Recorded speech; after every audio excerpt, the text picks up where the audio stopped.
அருமை தமிழர்களே, சிவகுமாரின் அன்பான வணக்கம்.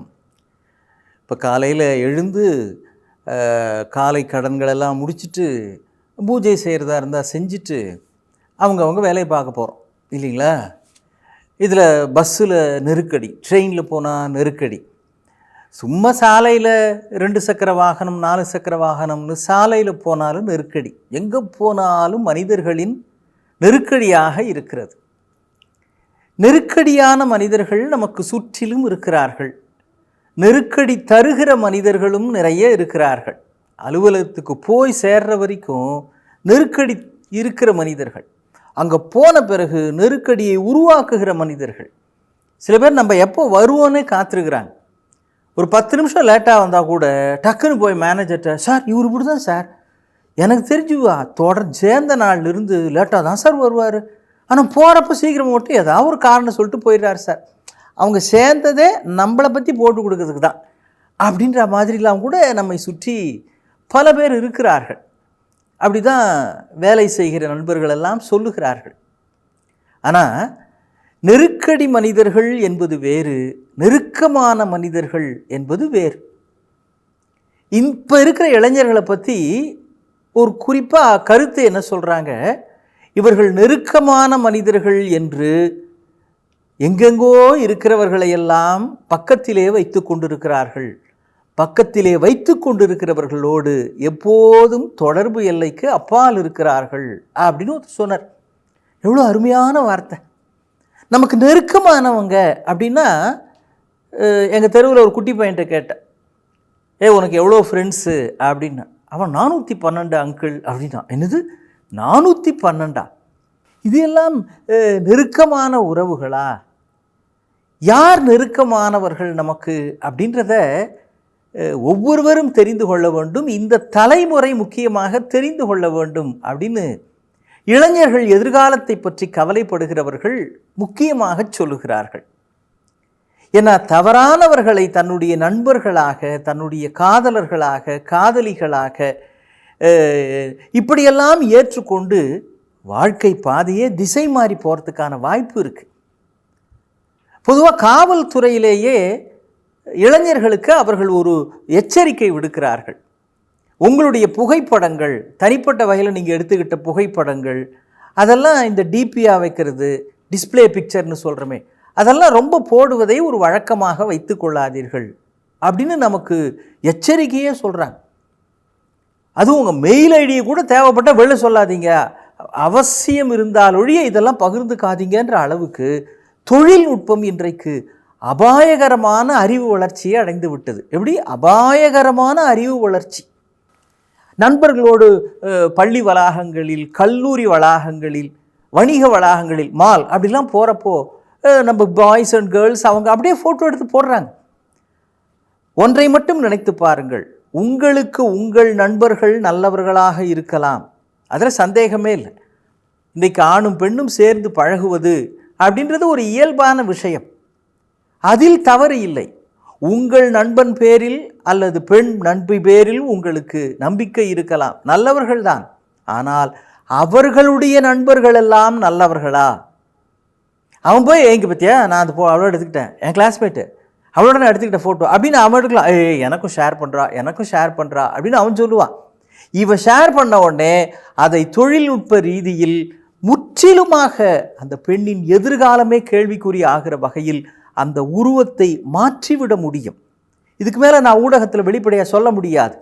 எனவே இப்படிப்பட்ட உங்கள் நண்பர்களோடு, தெரிந்தவர்களோடு எல்லாம் புகைப்படம் எடுத்து அதை இப்படிப்பட்ட ஊடகங்களில், சமூக ஊடகங்களில் பகிர்ந்து கொள்ளுகிற பொழுது மிக மிக மிக நம்முடைய பிள்ளைகள் எச்சரிக்கையாக இருக்க வேண்டும். இதை நாம் அவங்களுக்கு திரும்ப திரும்ப சொல்லணும்.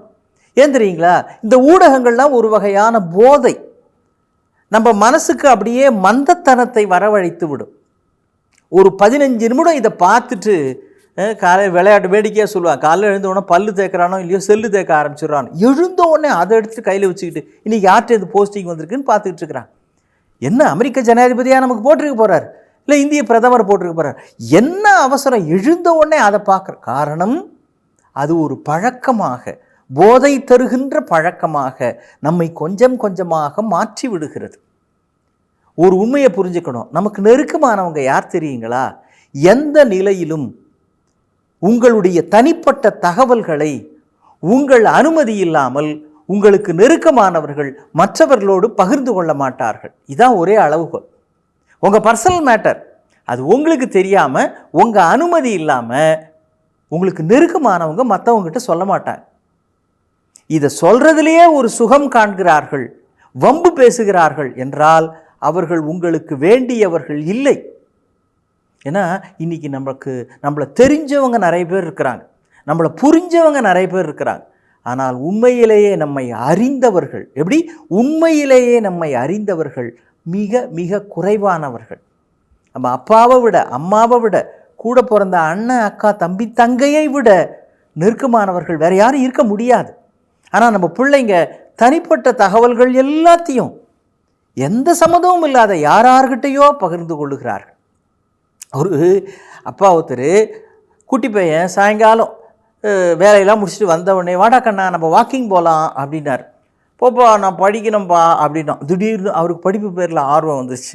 நான் படிக்கணும்ப்பா அப்படின்னா. வாடா கண்ணா சும்மா போகலான்டா அப்படின்னு அவன் கையை பிடிச்சிக்கிட்டு சாயங்காலம் ஒரு 6-6:30 மணி போல் அப்படியே போயிட்டுருக்கிறார். வானத்தில் அப்படியே நிலவு, பூரண நிலவு வருகிறது. இப்போ திறந்த வெளி, 2 பக்கமும் மரங்கள் எல்லாம் இருக்கின்றன, அங்கங்கே லைட் போஸ்ட் கம்பமும் இருக்குது. நடந்து போயிட்டே இருக்கிறாங்க. இந்த குட்டி பையன் அப்படி மேலே நிமிந்து பார்த்தான்.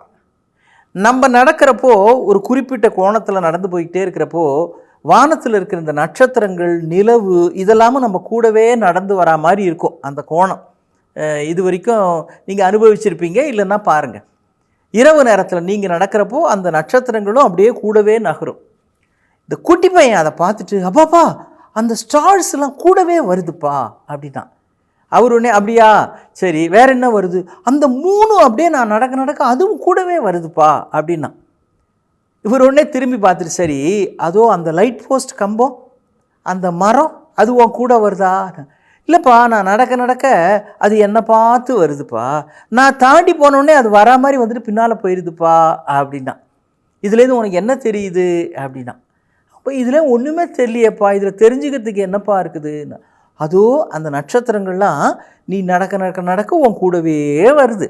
ஆனால் இந்த மரங்கள், இந்த லைட் போஸ்ட் கம்பம் இதெல்லாம் வரா மாதிரி வந்துட்டு போயிடுது.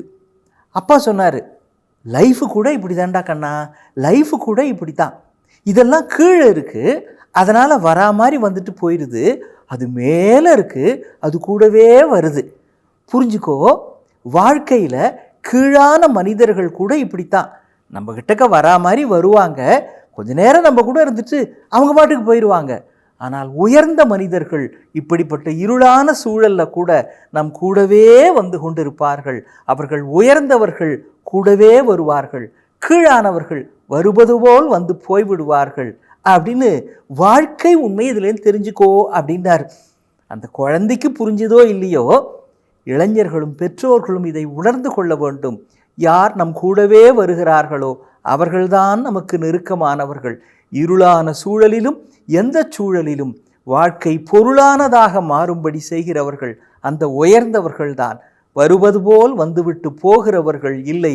அப்படி போகிறவர்கள் எல்லாம் தற்காலிக பழக்கம் என்பதை புரிந்து கொண்டு விட்டால் வாழ்க்கை இருளில் கூட இன்பமானதாக இருக்கும். மீண்டும் சந்திப்போம். வணக்கம். விடைபெறுவது சிவக்குமார்.